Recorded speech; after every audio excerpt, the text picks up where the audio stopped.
ಎಲ್ಲರಿಗೂ ನಮಸ್ಕಾರ. ನನ್ನ ಹೆಸರು ಛಾಯಾ ಅಂತ. ಒಂದು ಕಾಲೇಜಲ್ಲಿ ಕೆಮಿಸ್ಟ್ರಿ ಪ್ರೊಫೆಸರಾಗಿ ವರ್ಕ್ ಮಾಡ್ತಾ ಇದ್ದೀನಿ. ನನ್ನ ಇಂಟೆನ್ಷನ್ ಏನು ಈ ಚಾನಲ್ನ ಸ್ಟಾರ್ಟ್ ಮಾಡೋದಕ್ಕೆ ಅಂದರೆ, ಸಾಧ್ಯ ಆದಷ್ಟು ಕೆಮಿಸ್ಟ್ರಿ ರಿಲೇಟೆಡ್ ಟಾಪಿಕ್ನ ಸಿಂಪಲಾಗಿ ಕನ್ನಡದಲ್ಲಿ ಹೇಳುವಂಥ ಪ್ರಯತ್ನ ಮಾಡ್ತಿದ್ದೀನಿ. ಕೆಮಿಸ್ಟ್ರಿ ಇಷ್ಟ ಇದ್ದರೂ ಕೆಮಿಸ್ಟ್ರಿ ಕಡೆಗೆ ಸೆಳೆಯುವಂಥ ಪ್ರಯತ್ನ ನಾನು ನನ್ನ ಚಾನಲ್ ಮುಖಾಂತರ ಮಾಡ್ತಾಯಿದ್ದೀನಿ. ಪರ್ಟಿಕ್ಯುಲರ್ಲಿ ಕನ್ನಡ ಮೀಡಿಯಂ ಹುಡುಗರಿಗೆ, ರೂರಲ್ ಹುಡುಗರಿಗೆ ಹೆಲ್ಪ್ ಆಗಲಿ ಅಂತ ಕೆಮಿಸ್ಟ್ರಿನ ಕನ್ನಡದಲ್ಲಿ ಹೇಳುವಂಥ ಪ್ರಯತ್ನ ಮಾಡ್ತಾಯಿದ್ದೀನಿ. ನೀವೇನಾದರೂ ರಾಣಿ ಚೆನ್ನಮ್ಮ ಯೂನಿವರ್ಸಿಟಿನಲ್ಲಿ ಓದ್ತಾ ಇದ್ದೀರಾ, 4th ಸೆಮ್ಮಲ್ಲಿ ಇದ್ದೀರಾ ಅಂತಂದರೆ ನಿಮ್ಗೆ ಆಲ್ರೆಡಿ ಗೊತ್ತಿರುತ್ತೆ. ಕೆಮಿಸ್ಟ್ರಿನಲ್ಲಿ ನಾಲ್ಕು ಯೂನಿಟ್ ಇರುತ್ತೆ. ಯೂನಿಟ್ 1ಅಲ್ಲಿ ನಿಮಗೆ 3 ಸಬ್ ಟಾಪಿಕ್ ಬರುತ್ತೆ. D&F ಬ್ಲಾಕ್ ಎಲಿಮೆಂಟ್ಸ್ ಬರುತ್ತೆ, ಚಿಲೇಟ್ಸ್ ಬರುತ್ತೆ, ಎನ್ವೈರ್ಮೆಂಟಲ್ ಕೆಮಿಸ್ಟ್ರಿ ಬರುತ್ತೆ. ಸೊ ಅದ್ರದ್ದು ಅಕಾಂಟಿವ್ ಸಿಲೆಬಸ್ ಏನೇನು ಇದೆಯಲ್ಲ ಆ ವೀಡಿಯೋಸ್ ಎಲ್ಲ ಅಪ್ಲೋಡ್ ಮಾಡಿದ್ದೀನಿ. ಈಗ ನಾನು question and answer on water pollution ಮಾಡ್ತಾ ಇದ್ದೀನಿ. ಆ್ಯಕ್ಚುಲಿ ಎನ್ವೈರ್ಮೆಂಟಲ್ ಕೆಮಿಸ್ಟ್ರಿ ನಿಮಗೆ 2 ಪೊಲ್ಯೂಷನ್ಸ್ ಬರುತ್ತೆ. ಒಂದು ಏರ್ ಪೊಲ್ಯೂಷನು, ಇಂದು ವಾಟರ್ ಪೊಲ್ಯೂಷನು. ಏರ್ ಪೊಲ್ಯೂಷನ್ದು ಆಲ್ರೆಡಿ ಅಪ್ಲೋಡ್ ಮಾಡಿದ್ದೀನಿ. ಈಗ ವಾಟರ್ ಪೊಲ್ಯೂಷನ್ ಇವತ್ತು ಮಾಡೋಣ ಅಂತ ಅಂದ್ಕೊಳ್ತಾ ಇದ್ದೀನಿ. ಇದು 5ನೇ ವಿಡಿಯೋ ನಾನು ಅಪ್ಲೋಡ್ ಮಾಡ್ತಾ ಇರೋವಂಥದ್ದು ಎನ್ವೈರಮೆಂಟಲ್ ಕೆಮಿಸ್ಟ್ರಿಲಿ. ಎಗೇನ್ ವೆಲ್ಕಮ್ ಟು ಕೆಮ್ಚಾಯಾ. ನನ್ನ ಚಾನಲ್ನ ಸಬ್ಸ್ಕ್ರೈಬ್ ಮಾಡಿ, ಶೇರ್ ಮಾಡಿ. ನೀವು ನನ್ನ ಚಾನಲ್ಗೆ ಹೋಗಿ ಸಬ್ಸ್ಕ್ರೈಬ್ ಮಾಡಿಕೊಂಡು ಪ್ಲೇ ಲಿಸ್ಟ್ಗೆ ಹೋಗಿ RCU 4th ಸೆಮ್ ಅಂತಂದರೆ ಎಲ್ಲ ವಿಡಿಯೋಗಳು ನಿಮ್ಗೆ ಒಂದೇ ಕಡೆಗೆ ಸಿಗ್ತಾ ಹೋಗುತ್ತೆ. ಯೂನಿಟ್ 1 ಎಲ್ಲ ಆಗಿದೆ. ಯೂನಿಟ್ 3 ಮತ್ತು unit 4 videos along with question answer already upload ಮಾಡಿದ್ದೀನಿ. ನಿಮ್ಮ ಸಿಲೆಬಸ್ ಪ್ರಕಾರ ಏನಿದೆಯಲ್ಲ ಅದೇ ಥರ ನಾನಲ್ಲಿ ಎಕ್ಸ್ಪ್ಲೇನ್ ಮಾಡಿದ್ದೀನಿ. ಅಗೇನ್ ನಿಮಗೆ ಕ್ವಶನ್ ಪೇಪರ್ ಪ್ಯಾಟರ್ನ್ ನಿಮಗೆ ಗೊತ್ತಿದೆ. ಸಿನ್ಸ್ ಯಾರು ಇದು 4th ಸೆಮಿಸ್ಟರ್ ನಿಮಗೆ 2 ಮಾರ್ಕ್ಸ್ ಕ್ವಶನ್ ಬರುತ್ತೆ ಮತ್ತು 5 ಮಾರ್ಕ್ಸ್ ಕ್ವಶನ್ಸ್ ಇರುತ್ತೆ. ಸೊ ನಿಮ್ಮ ಸಿಲೆಬಸ್ಸಲ್ಲಿ ನೀವೇ ಸ್ವಲ್ಪ ಸ್ಮಾರ್ಟ್ ಆಗಿದ್ದೀರಾ, ಇಂಟೆಲಿಜೆಂಟ್ ಆಗಿದ್ದೀರಾ ಅಂದರೆ ಏನು ಸಿಲೆಬಸ್ ಇದೆ, ಏನು ಕ್ವಶನ್ ಕೇಳ್ಬೋದು, ಅದನ್ನು ನೋಡಿಕೊಂಡು ಯಾವ್ಯಾವ 2 ಮಾರ್ಕ್ಸ್ ಕ್ವಶನ್ ಕೇಳ್ಬೋದು, ಏನು ಆನ್ಸರು, ಯಾವುದು 5 ಮಾರ್ಕ್ಸ್ ಕ್ವಶನ್ ಕೇಳ್ಬೋದು, ಅದಕ್ಕೆ ಏನು ಆನ್ಸರ್ನ ಬರೀಬೇಕು. ನೀವು ಮೆಂಟಲಿ ಪ್ರಿಪೇರ್ ಆಗಿ ಎಕ್ಸಾಮಿನೇಷನ್ ಹಾಲ್ಗೆ ಹೋದರೆ ಸರಿ ಹೋಗುತ್ತೆ. ಕ್ವಶನ್ನೇ ಯೋಚನೆ ಮಾಡ್ದಲೆ ಎಕ್ಸಾಮಿನೇಷನ್ ಸೆಂಟ್ರಿಗೆ ಹೋದ್ಮೇಲೆ ಈ ಕ್ವಶನ್ಗೆ ಏನು ಉತ್ತರ ಬರಲಿ ಅಂದರೆ ಅಲ್ಲಿ ನಿಮಗೆ ಟೈಮ್ ಸಾಕಾಗಲ್ಲ. ಯೂಶಲಿ ಕೆಮಿಸ್ಟ್ರಿಗೆ ಹುಡುಗರು ಏನು ಹೇಳ್ತಾರೆ ಅಂದರೆ ಟೈಮ್ ಸಾಕಾಗಲಿಲ್ಲ ಅಂತ ಹೇಳ್ತಾರೆ. ಸೊ ನಿಮಗೆ ಸಿಲೆಬಸ್ ಕೊಟ್ಟಿರ್ತೀವಿ, ಪಾಠ ಮಾಡಿರ್ತೀವಿ, ಕ್ವಶನ್ ಪೇಪರ್ ಪ್ಯಾಟರ್ನ್ ಗೊತ್ತಿದೆ. ಸೊ ಯಾವ ಥರ ಕ್ವಶನ್ ಬರುತ್ತೆ ಅಂತ ಗೊತ್ತಿದೆ. ನೀವು ಮೆಂಟಲಿ ಪ್ರಿಪೇರ್ ಆಗಿ ಎಕ್ಸಾಮಿನೇಷನ್ ಹಾಲ್ಗೆ ಹೋಗಬೇಕು. ಈ ಚಾಪ್ಟ್ರಿಗೆ ಈ ಕ್ವಶನ್ನೇ 5 ಮಾರ್ಕಿಗೆ ಬರುತ್ತೆ, ಈ ಚಾಪ್ಟ್ರಲ್ಲಿ ಈ ಕ್ವಶನ್ನೇ 2 ಮಾರ್ಕ್ಸು ಬರುತ್ತೆ. ಮೆಂಟಲಿ ಪ್ರಿಪೇರ್ ಆಗಿ ಹೋದರೆ ಈಸಿಯಾಗಿ ನೀವೇನು ಮಾಡ್ಬೋದು, ಬರಿಬೋದು. ಆ ಟೈಮ್ ಥಿಂಕ್ ಮಾಡೋದಕ್ಕೆ ಟೈಮ್ ವೇಸ್ಟ್ ಮಾಡ್ದಲೇ ಪಟ ನೀವು ಆನ್ಸರ್ನ ಅಲ್ಲಿ ಬರೆಯೋಕ್ಕೆ ಸಾಧ್ಯ ಆಗುತ್ತೆ. ಎಗೇನ್ ಇನ್ನೊಂದು ಕಂಪ್ಲೇಂಟ್ ಏನು ಹೇಳ್ತಾರೆ ಅಂದರೆ, ನಾವೆಲ್ಲ ಬರೆದಿದ್ದೀವಿ ಅಂದರೂ ಮಾರ್ಕ್ಸ್ ಕೊಟ್ಟಿಲ್ಲ.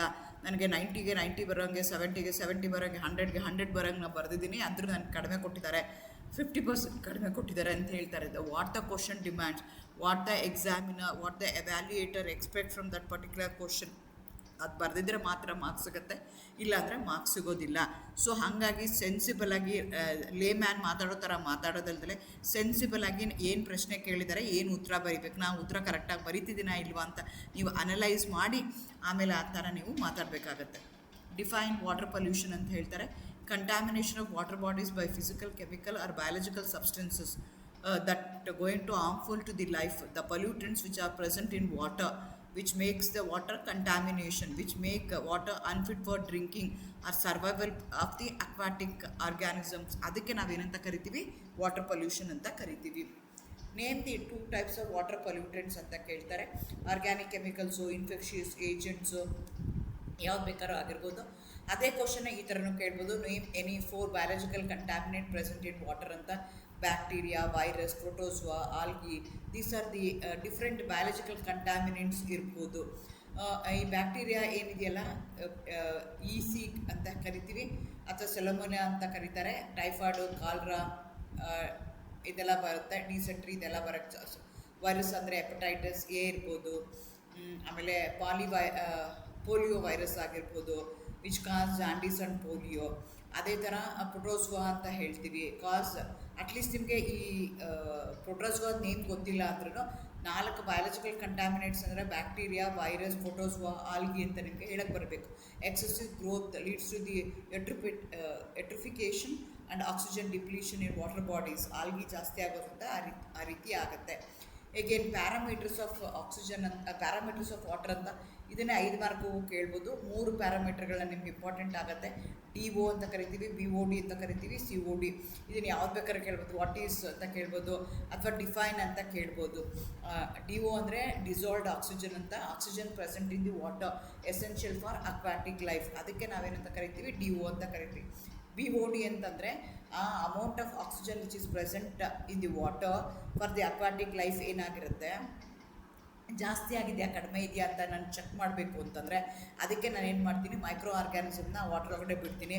So depending upon how oxygen taken by the micro organism, ಆ ಬೇಸ್ ಮೇಲೆ ನಾನು ಬಯಾಲಜಿಕಲ್ ಆಕ್ಸಿಡೇಷನ್ ಡಿಮ್ಯಾಂಡ್ನ ಕ್ಯಾಲ್ಕುಲೇಟ್ ಮಾಡ್ತೀನಿ.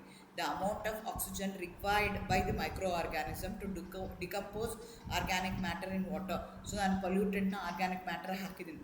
ಸೊ ಆ ಪೊಲ್ಯೂಟೆಂಟು ಎಷ್ಟಿದೆ, whether it is suitable for living of the aquatic ಲೈಫ್ಗೆ, ಮೆರೈನ್ ಲೈಫ್ಗೆ ಅದು ಸೂಟಬಲ್ ಆಗಿದೆಯಾ ವಾಟರ್ ಇಲ್ವಾ ಅಂತ ನಾನು ಚೆಕ್ ಮಾಡಬೇಕು ಅಂದರೆ ಅದಕ್ಕೊಂದು ಮೈಕ್ರೋ ಆರ್ಗ್ಯಾನಿಸಮ್ ಹಾಕ್ತೀನಿ. ಆ ಮೈಕ್ರೋ ಆರ್ಗ್ಯಾನಿಸಮ್ ಏನು ಮಾಡುತ್ತೆ, ಆರ್ಗ್ಯಾನಿಕ್ ಮ್ಯಾಟರ್ನ ಡಿಕಂಪೋಸ್ ಮಾಡುತ್ತೆ. ಸೊ ಆ ಬೇಸ್ ಮೇಲೆ ನಾನು ಡಿಕಂಪೋಸ್ ಆದಮೇಲೆ ಏನು ಆಕ್ಸಿಜನ್ ಉಳ್ಕೊಳ್ಳುತ್ತಲ್ಲ, ಆ ಅಮೌಂಟ್ ಆಫ್ ಆಕ್ಸಿಜನ್ಗೆ ನಾನು ಏನಂತ ಕರಿತೀನಿ, ಬಯಾಲಜಿಕಲ್ ಆಕ್ಸಿಡೇಷನ್ ಡಿಮ್ಯಾಂಡ್ ಅಂತ ಕರಿತೀನಿ. The amount of oxygen required by the micro organism to decompose organic matter in water, ಅದಕ್ಕೆ ನಾವೇನಂತ ಕರಿತೀವಿ, BOD ಅಂತ ಕರಿತೀವಿ. ಅದೇ ನಾನು ಏನು ಮಾಡ್ತೀನಿ, instead of using the microorganism, if I do the same work using a chemical, ಅದಕ್ಕೆ ನಾನು ಏನಂತ ಕರಿತೀನಿ, ಕೆಮಿಕಲ್ ಆಕ್ಸಿಡೇಷನ್ ಡಿಮ್ಯಾಂಡ್ ಅಂತೀನಿ. Amount of oxygen required to oxidise the organic or inorganic matter chemical. ಯಾವುದೋ ಒಂದು ಕೆಮಿಕಲ್ ಹಾಕಿದ್ದೀನಿ, chemical ಏನು ಮಾಡ್ತಾ ಇದೆ, ಒಂದಷ್ಟು ಆಕ್ಸಿಜನ್ನ ತೊಗೊಳುತ್ತೆ. ಅದಾದಮೇಲೆ ಏನು ಉಳಿದಿರುತ್ತಲ್ಲ ಆ ಆಕ್ಸಿಜನ್ಗೆ ನಾನು ಏನಂತ ಕರಿತೀನಿ, COD ಅಂತ ಕರಿತೀನಿ. Mention the 2 sources of CH pollutants ಅಂತಾರೆ. Domestic water from the household ಅಥವಾ ಇಂಡಸ್ಟ್ರಿಯಲ್ ಎಫ್ಲೂಯೆಂಟ್ಸೂ ಕಾರಣ ಆಗ್ತವೆ. Explain the types of water pollutants with an example ಅಂತ ಹೇಳಿದೆ. ನಾನು ಹೇಳಿದೆ ವಾಟರ್ ಪೊಲ್ಯೂಟೆಂಟ್ಸ್ ಇದ್ರ ಮೇಲೆ ಕ್ವಶನ್ ನಿಮಗೆ ನೀವೇ ಸ್ಮಾರ್ಟ್ ಆಗಿದ್ದೀರಾ ಅಂದರೆ ಸಿಲೆಬಸ್ ಏನಿದೆ ಯಾವ ಕ್ವಶನ್ ಕೇಳ್ಬೋದು ಅಂತ.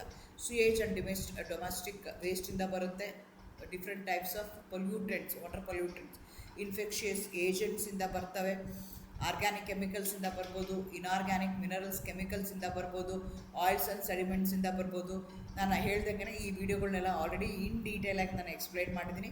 ಇಲ್ಲಿ ಯಾವ ಥರ ಬರೀಬೇಕು ನೀವು 5 ಮಾರ್ಕ್ಸ್ ಕ್ವಶನ್ಗೆ ಅಂತ ಅಷ್ಟೇ ಹೇಳ್ತಾ ಇದ್ದೀನಿ. 5 ನೀವು ಏನು ಮಾಡಬೇಕಾಗತ್ತೆ, ಪಾಯಿಂಟ್ಸ್ನ ಕೊಡಬೇಕಾಗತ್ತೆ. Since it's a 5 marks question, 5 ಪ್ಯಾರಾಮೀಟರ್ಗಳನ್ನ ನೀವು ಎಕ್ಸ್ಪ್ಲೈನ್ ಮಾಡಬೇಕಾಗತ್ತೆ, 5 ಪೊಲ್ಯೂಟೆಂಟ್ನ ಎಕ್ಸ್ಪ್ಲೈನ್ ಮಾಡಬೇಕಾಗತ್ತೆ, ಅದರ ಸೋರ್ಸ್ ಏನಾಗುತ್ತೆ, ಅದರದ್ದು ಅಡ್ವರ್ಸ್ ಎಫೆಕ್ಟ್ ಏನಾಗುತ್ತೆ, ಎಕ್ಸಾಂಪಲ್ 3 ಪ್ರತಿಯೊಂದಕ್ಕೂ ನೀವು ಅಲ್ಲಿ ಕೊಟ್ಬಿಟ್ಟು ಎಕ್ಸ್ಪ್ಲೈನ್ ಮಾಡಬೇಕಾಗತ್ತೆ. ಅದೇ ಥರ describe the parameters of water pollution ಅಂತ ಕೇಳ್ತಾರೆ. So DO, BOD, COD ಬರೀಬೇಕಾಗತ್ತೆ. ಇಲ್ಲೆಲ್ಲ ಕೊಟ್ಟಿದ್ದೀನಿ, ಡೆಫಿನೇಷನ್ ಕೊಟ್ಟಿದ್ದೀನಿ, ಡಿಟರ್ಮಿನೇಷನ್ ಇದನ್ನೇ ಅದಕ್ಕೆ ಹೆಂಗೆ ಕಂಡುಹಿಡಿತೀವಿ ಅಂತ ಕೊಟ್ಟಿದ್ದೀನಿ. ಸಿಗ್ನಿಫಿಕೆನ್ಸು, DO ಜಾಸ್ತಿ ಇತ್ತು ಅಂದರೆ ಕ್ಲೀನ್ ವಾಟರ್ ಅಂತ, ಲೋ DO ಇತ್ತು ಅಂತಂದರೆ ಪೊಲ್ಯೂಟೆಡ್ ವಾಟರ್ ಅಂತ. ಅದೇ ಥರ ಹೈ BOD ಇತ್ತು ಅಂತಂದರೆ ಹೆವಿ ಆರ್ಗ್ಯಾನಿಕ್ ಪೊಲ್ಯೂಷನ್ ಇದೆ ಅಂತ. ಅದೇ COD ಅಂತಂದರೆ quick estimation of total polluted load ಎಷ್ಟಿದೆ ಅಂತ ಐಡೆಂಟಿಫೈ ಮಾಡೋಕ್ಕೆ. 5 ಮಾರ್ಕ್ ಕೇಳ್ತಾರೆ, 3 ನೀವೇನು ಮಾಡಬೇಕಾಗುತ್ತೆ, ಇನ್ ಡೀಟೇಲಾಗಿ ಎಕ್ಸ್ಪ್ಲೈನ್ ಮಾಡಬೇಕಾಗತ್ತೆ. Explain the treatment of sewage and industrial effluents ಅಂತ ಕೇಳ್ತಾರೆ. ಸೊ ಇದು ಇಂಡಸ್ಟ್ರಿಯಲ್ಲಿ ಹೇಗೆ ಮಾಡ್ತಾರೆ ಅಂತ, ಒಟ್ಟು ಇದನ್ನು 3 ಸ್ಟೇಜಲ್ಲಿ ಮಾಡ್ತಾರೆ. Preliminary, primary and secondary treatment ಅಂತ. ಇದನ್ನು ನಾನು ಒಂದು ವಿಡಿಯೋ ಮಾಡಿ ಮೋರ್ ದ್ಯಾನ್ 25 ಮಿನಿಟ್ಸ್ ಇರುವಂಥ ವಿಡಿಯೋ ಅಪ್ಲೋಡ್ ಮಾಡಿದ್ದೀನಿ. ಹೇಗೆ ಮಾಡ್ತವೆ ಅಂತ each ಸ್ಟೆಪ್ನು with figure with diagram explain ಮಾಡಿದ್ದೀನಿ. ಸೊ ಅದನ್ನು ಇಲ್ಲಿ ನೋಡಿಕೊಂಡ್ರೆ ಈಸಿ ಆಗುತ್ತೆ. ಪ್ರಿಲಿಮಿನರಿ ಟ್ರೀಟ್ಮೆಂಟ್ ಮಾಡ್ತಾರೆ, ಅದಾದಮೇಲೆ ಪ್ರೈಮರಿ ಟ್ರೀಟ್ಮೆಂಟ್ ಮಾಡ್ತಾರೆ, ಅದಾದಮೇಲೆ secondary treatment by aerated lagoons, trickling filters or activated sludge process ಮಾಡಿ ಅದನ್ನು ತೆಗಿತಾರೆ. Since it's a 5 marks question, so ನೀವು ಏನು ಮಾಡಬೇಕಾಗತ್ತೆ, ಎಲ್ಲನೂ ಹೇಳಬೇಕಾಗತ್ತೆ ಯಾವ್ಯಾವ ಥರ ಆಗುತ್ತೆ ಅಂತ. ಫಸ್ಟು ಏನಿದೆಯಲ್ಲ ಅದನ್ನು ನೀವೇನು ಮಾಡಬೇಕಾಗತ್ತೆ, ನೋಡ್ಕೋಬೇಕಾಗತ್ತೆ. ಅದೇ ರೀತಿಯಾಗಿ ನೀವೇನು ಮಾಡಬೇಕಾಗತ್ತೆ, ಅದನ್ನು ಎಕ್ಸ್ಪ್ಲೈನ್ ಮಾಡಬೇಕಾಗತ್ತೆ. ಸೊ ಇಲ್ಲ ಅಂತಂದರೆ ಪ್ರಿಲಿಮಿನರಿ ಟ್ರೀಟ್ಮೆಂಟ್ ಇರ್ಬೋದು, ಇಲ್ಲ ಅಂತಂದರೆ ಈ ಥರ ಟ್ರೀಟ್ಮೆಂಟ್ ಸ್ಯೂಯೇಜ್ ಟ್ರೀಟ್ಮೆಂಟ್ ಯಾವ ರೀತಿ ಆಗುತ್ತೆ ಅಂತ ನೀವೇನು ಮಾಡ್ಕೋಬೇಕಾಗತ್ತೆ, ನೋಡ್ಕೋಬೇಕಾಗತ್ತೆ ಹೇಗೆ ಆಗುತ್ತೆ ಅಂತ. ಸೊ 3 ಸ್ಟೆಪ್ ಇದೆ. ಆಮೇಲೆ ಸೆಕೆಂಡ್ರಿ ಟ್ರೀಟ್ಮೆಂಟಲ್ಲಿ ಮತ್ತೆ ನಿಮಗೆ 3 ಸ್ಟೆಪ್ ಬರುತ್ತೆ, ಅದನ್ನು ಅಲ್ಲಿ ನೀವು ಇಲ್ಲಿ ಎಕ್ಸ್ಪ್ಲೈನ್ ಮಾಡಬೇಕು ವಿತ್ ಅನ್ ಈಕ್ವೇಷನ್ ಹೇಗೆ ಆಗುತ್ತೆ ಅಂತ. ಸೊ ಈ ರೀತಿಯಾಗಿ ಫಸ್ಟು ಪ್ರಿಲಿಮಿನರಿ ಟ್ರೀಟ್ಮೆಂಟ್ ಮಾಡ್ತಾರೆ, ಅಲ್ಲಿಂದ ಸೆಕೆಂಡ್ರಿ ಟ್ರೀಟ್ಮೆಂಟ್ಗೆ ಪ್ರೈಮರಿ ಟ್ರೀಟ್ಮೆಂಟ್ಗೆ ಹೋಗುತ್ತೆ, ಪ್ರೈಮರಿ ಟ್ರೀಟ್ಮೆಂಟಿಂದ ಸೆಕೆಂಡ್ರಿ ಟ್ರೀಟ್ಮೆಂಟ್ಗೆ ಹೋಗಿ ಕ್ಲೀನ್ ಆಗಿರುವಂಥದ್ದನ್ನು ನಾವೇನು ಮಾಡ್ತೀವಿ, ಹೊರಗಡೆಗೆ ಬಿಡ್ತೀವಿ. ಇದು 5 mark question important from the exam point of view. ಇದನ್ನು ನೀವು ನೋಡ್ಕೊಳ್ಳಿ. Again if you have any questions you can comment below, like, share and subscribe for more such chemistry videos. Thank you. So ಈಗ ಇದ್ರ ಪ್ರಕಾರ ಎಲ್ಲ videos ಏನಾಯ್ತಲ್ಲ, unit 1, unit 3 ಮತ್ತು unit 2 completely ನಾನೀಗ ಮಾಡಿದ್ದೀನಿ. Next I will start with unit 2 physical chemistry ಇದೆ. Next ಕ್ಲಾಸಿಂದ ಅದನ್ನು ನಾನು ಮಾಡ್ತಾ ಹೋಗ್ತೀನಿ. Thank you. All the best. Good luck.